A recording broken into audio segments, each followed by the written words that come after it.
Assalamualaikum warahmatullahi wabarakatuh.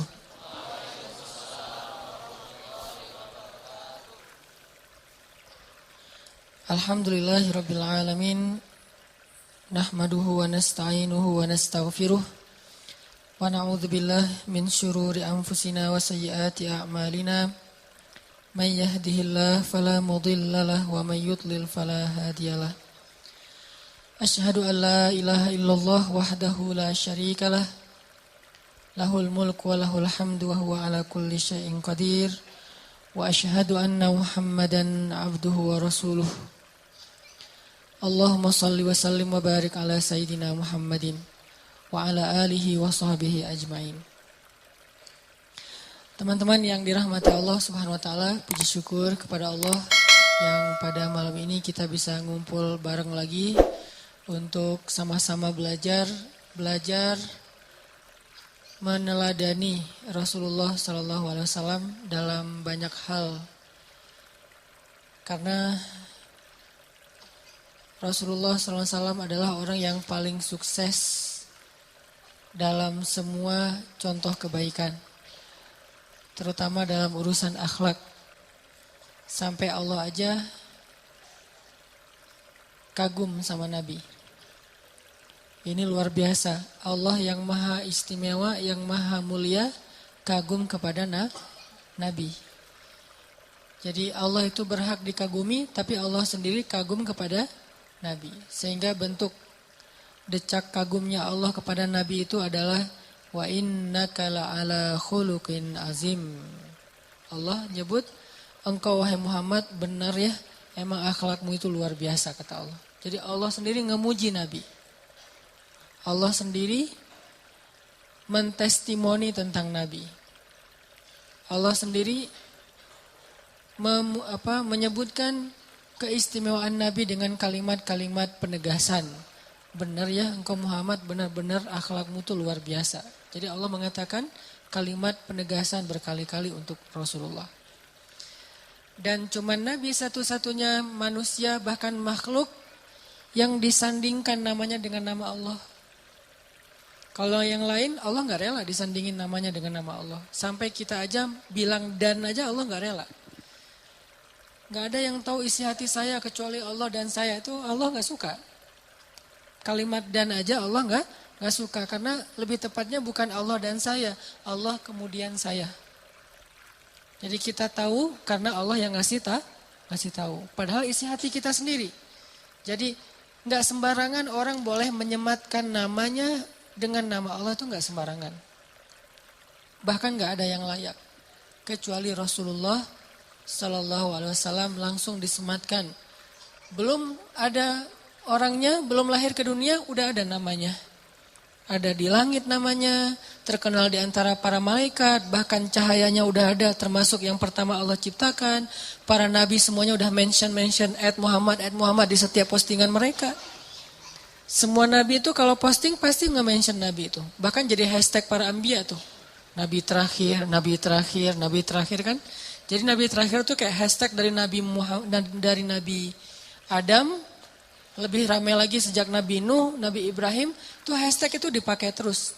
Dan Allah selalu mengatakan musaddiqan, yang membenarkan nabi-nabi sebelumnya. Jadi rasa-rasanya gak ada yang lebih layak kita pelajari tentang kehidupannya, kita teladani akhlak dan karakternya daripada Rasulullah Sallallahu Alaihi Wasallam. Kalau kita nggak terlalu kagum sama Nabi, itu karena emang kita nggak kenal kali. Kalau kita kenal pasti kita akan kagum banget. Saking kagumnya kita sama Nabi, kayaknya kalau disebut nama Nabi itu kayak disebut nama pacar gitu. Saya nggak tahu ya gimana rasanya, maaf ya. Saya taunya nama istri. Itu kalau disebut nama Nabi itu rasanya tuh kayak gimana gitu. Kita juga kayak jadi orang yang baper sendiri, terus jadi senyum-senyum sendiri. Saking istimewanya Rasulullah Sallallahu Alaihi Wasallam. Malaikat aja udah senang banget lah sama Nabi udah. Seandainya malaikat nggak ada kerjaan tugas yang lain, pengennya tuh barengan sama Nabi. Pengennya tuh turun ke bumi berdesak-desakan pengen ngikutin Nabi. Cuman kan gak boleh. Karena malaikat itu masing-masing punya tugas. Jangankan malaikat lain yang punya tugas berbeda. Jibril aja yang tugasnya ngedampingin Nabi juga gak boleh turun kalau gak diperintahin Allah kan. Walaupun secara pribadi Jibril itu kangen sama Nabi. Duh kangen nih, pengen ketemu Muhammad tapi belum diperintahin. Muhammad juga di bumi kangen sama Jibril. Kemana ya Jibril kok gak datang-datang udah beberapa hari. Biasanya suka nongol, biasanya suka ngajak ngopi, ngapain gitu ngobrol gitu kan ya. Ini udah lama gak ngopi bareng Jibril. Tuh buat Nabi itu kangen banget. Saking kangennya Nabi setiap hari keluar ngeliatin mana Jibril kok gak ada tanda-tanda muncul gitu. Jibril juga pengen turun gak bisa. Ketika Jibril turun ketemu Nabi nanya, ya Jibril dari mana aja kok gak datang-datang, saya nungguin.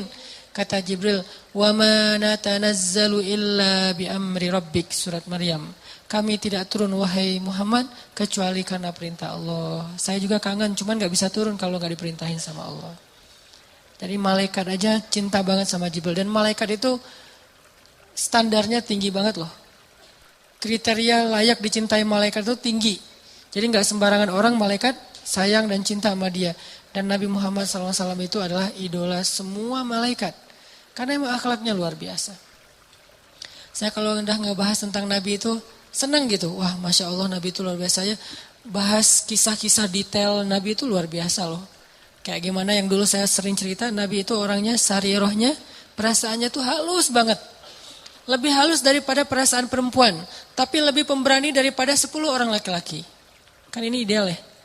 Kalau kita mungkin sok pemberani tapi gak punya perasaan. Pemberaninya bukan hakiki, sok pemberani tapi gak berperasaan. Atau perasaannya peka banget tapi gak berani. Nabi itu ideal. Perasaannya halus lebih daripada seorang anak gadis. Tapi pemberaninya dan kuatnya di atas 10 orang laki-laki. Jadi ideal banget lah. Saking halusnya perasaan Nabi, peka terus kayak ngejagain banget perasaan orang lain. Ini ada kisah baru nih mudah-mudahan jadi renungan buat kita. Nabi itu kan ra'fah ya, jaga perasaan orang.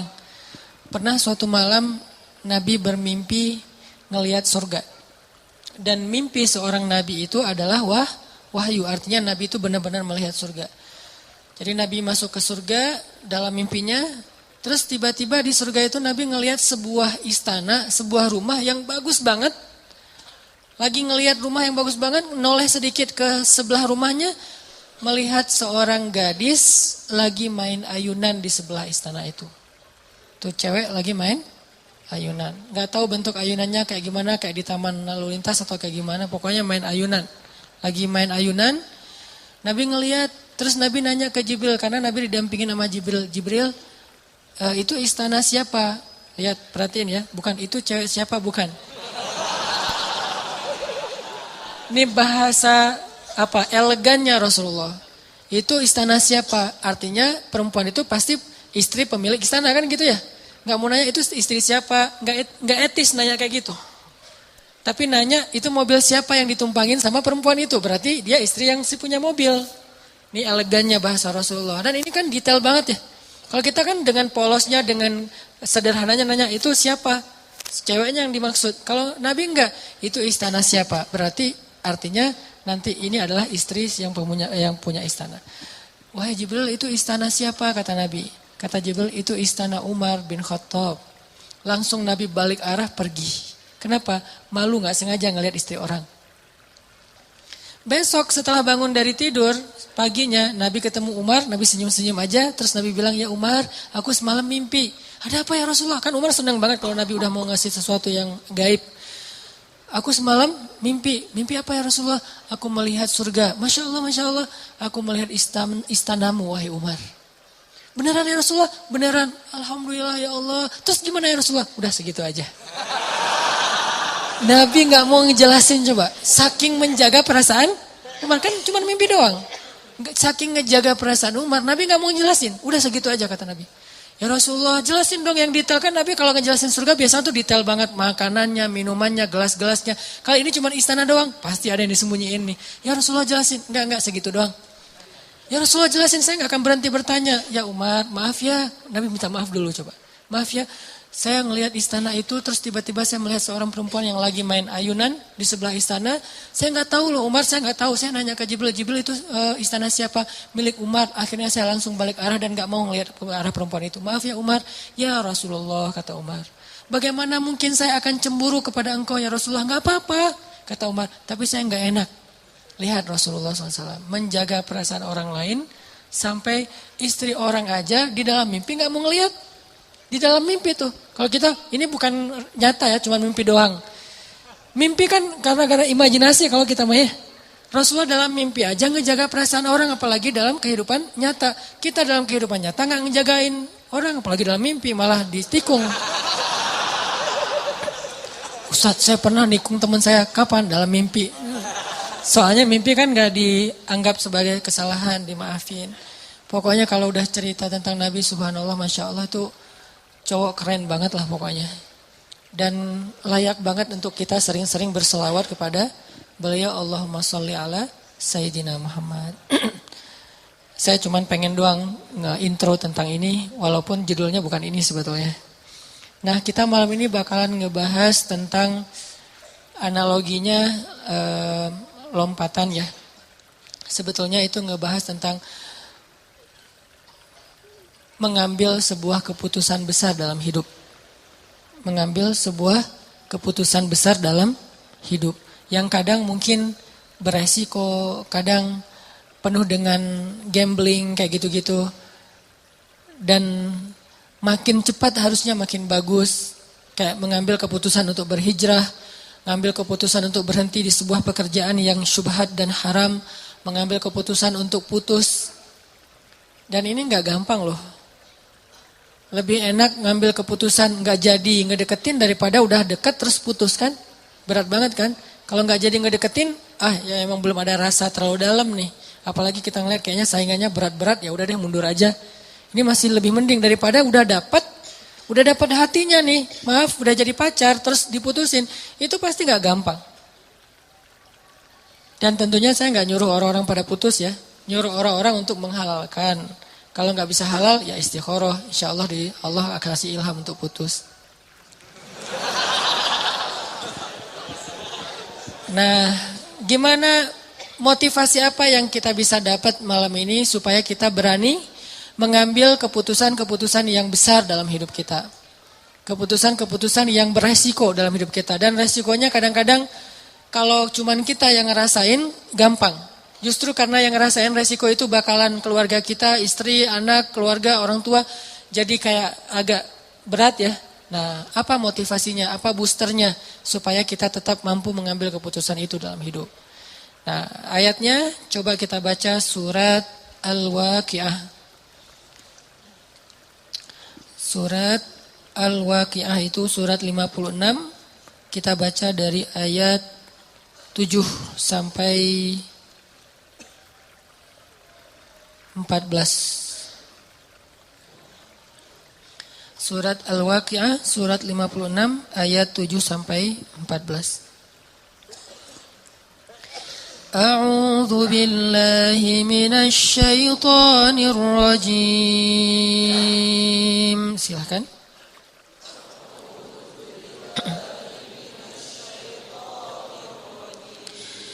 Bismillahirrahmanirrahim.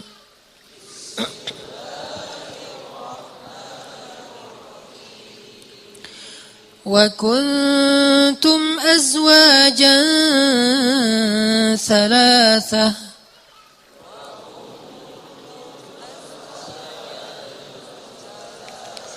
فأصحاب الميمنة ما أصحاب الميمنة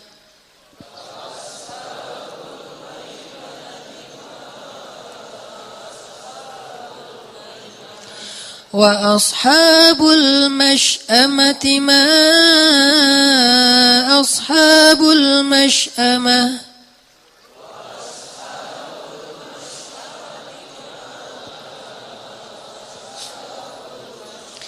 والسابقون السابقون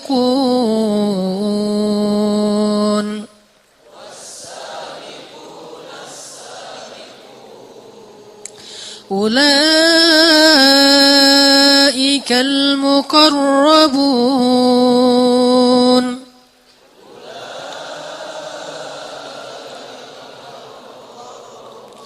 Fi jannatin na'im.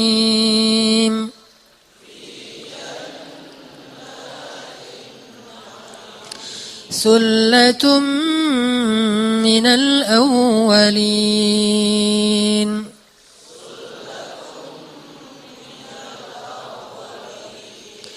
Wa qalilum minal akhirin.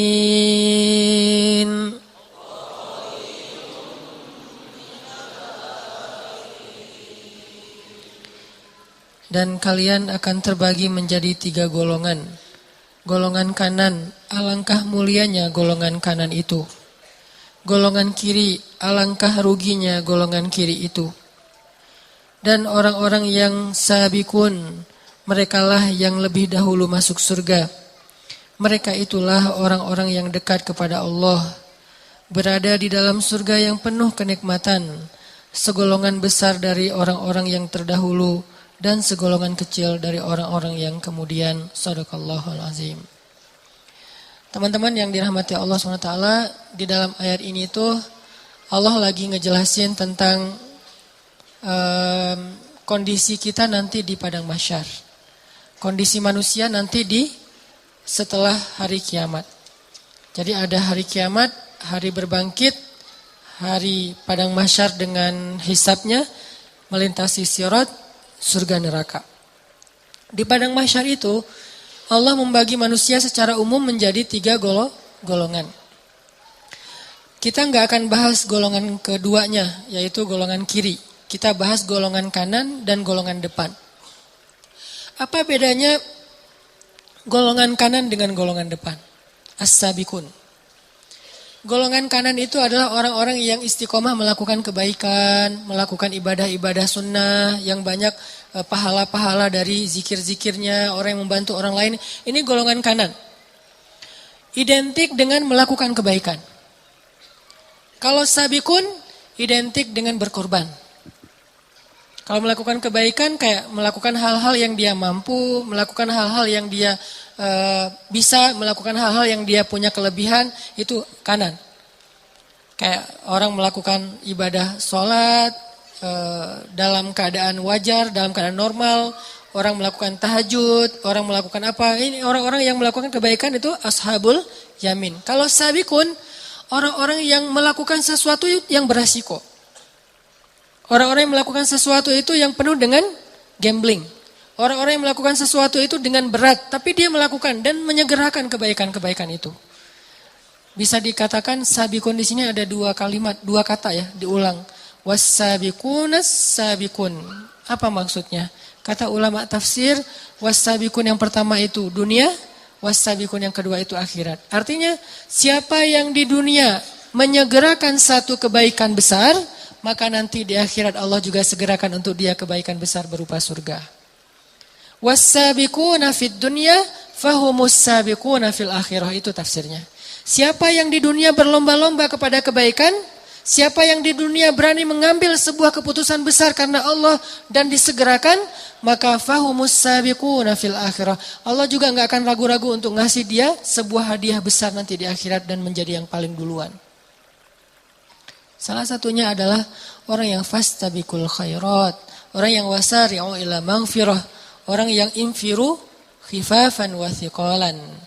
Orang yang segera dalam berjihad, orang yang segera dalam bertaubat, orang yang segera dalam berhijrah, orang yang segera dalam berdakwah, orang yang segera dalam memaafkan, orang yang segera dalam menginfakkan hartanya walaupun dalam keadaan sulit.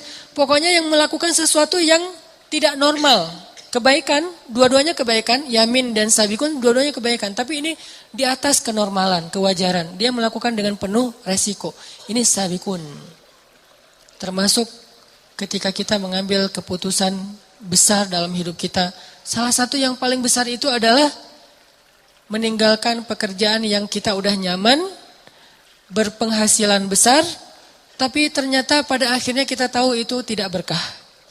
Yang namanya nggak berkah pasti nggak halal atau syubhat. Kita pada akhirnya tahu ternyata pekerjaan kita ini nggak berkah. Bisa syubhat, ragu-ragu, bisa jelas haram, nggak boleh. Cuman udah terlanjur enak dengan pekerjaan itu, kita udah lama di situ, penghasilan kita udah banyak, kan nggak gampang mengambil keputusan kayak gitu. Tapi kalau kita berani dengan membawa nama Allah, saya melakukan ini karena Allah, laka Rabbi, karena engkau ya Allah saya mengambil keputusan ini dengan penuh resiko, maka was-sabiqun as-sabiqun. Itulah orang-orang sabiqun. Dan memang jumlahnya nggak banyak. Dulu di zaman para sahabat, sullah banyak. Kalau sekarang, qalilun. Tinggal sedikit orang yang berani mengambil hal-hal kayak gini. Kan nggak mudah kan meninggalkan pekerjaan yang dengan itu kita udah beli mobil, kita udah beli rumah, kita udah beli aset, kita udah punya tabungan sekian ratus juta, kita udah ngerencanain jalan-jalan ke luar negeri setiap akhir tahun, pas ulang tahun pernikahan, pas apa dan segala macam. Ternyata sekarang harus kita tinggalkan dan semua kebiasaan kita itu kayaknya bakalan berubah. Yang udah bertahun-tahun, setahun 2 kali jalan-jalan keluarga dan nginep di hotel-hotel bintang 4, bintang 5 dan ada beberapa negeri lagi yang kita pengen kunjungin, tiba-tiba sekarang kita tahu ternyata pekerjaan kita nggak halal dan harus kita tinggalkan, yang itu artinya beresiko kita nggak bakalan jalan-jalan tahun ini. Beresiko bahwa kita bakalan harus ngelepas beberapa aset kita yang belum lunas supaya bersih. Yang beresiko mungkin kita nggak akan dapat nafkah yang seperti ngasih nafkah yang seperti sebelumnya. Beresiko mungkin istri kita bakalan ngambek. Masih mending kalau cuma ngambek. Kalau lebih dari itu kan lebih berat nih. Belum lagi nanti diomongin oleh mertua, orang tua segala macam. Resiko. Ini keputusan besar. Ketika kita berani mengambil ini, berarti kita termasuk was-sabiqun. InsyaAllah fahumus sabiqun. Nanti di akhirat juga Allah akan memprioritaskan mereka. Kenapa? Karena mereka di dunia memprioritaskan Allah. Siapa yang memprioritaskan Allah di dunia, Allah prioritaskan nanti dia di akhirat.